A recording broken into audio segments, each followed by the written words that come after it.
Guide Ninjas here. Hope you're having a good day today. So today we're looking at how to change the background colour in Canva. So I'm going to show you a few different ways. So I'm going to show you how to change the basic background colour and how to change the background colour of a photo. So you can see I've got a photo here and I'm going to show you how to change the background colour there.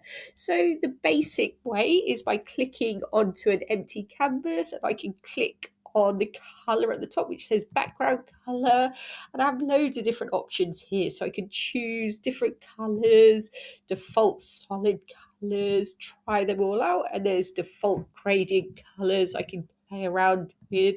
I can also choose different colours myself, so I can upload different hex codes for different colours, or I can use the slider to find different colours. I can also make my own gradient colours, so I can click on add a new gradient colour and play around with the slider and create new gradient background colours that were not already there. So that's how to change a basic background colour. Now we've got a photo. So say you like the picture of a face, but you didn't like the background. So it looks like it's sort of stuck. Like, how do you change the background in this photo? So I'm going to show you how to do that. So click onto the photo, click on edit.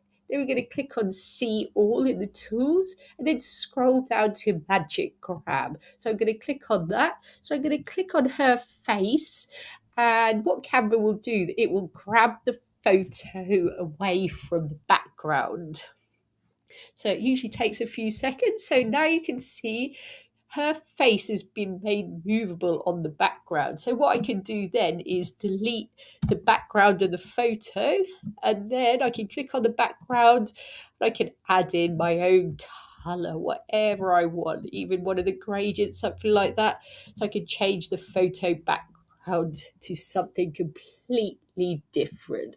So I hope that was helpful. Please like the video and subscribe. I will see you soon.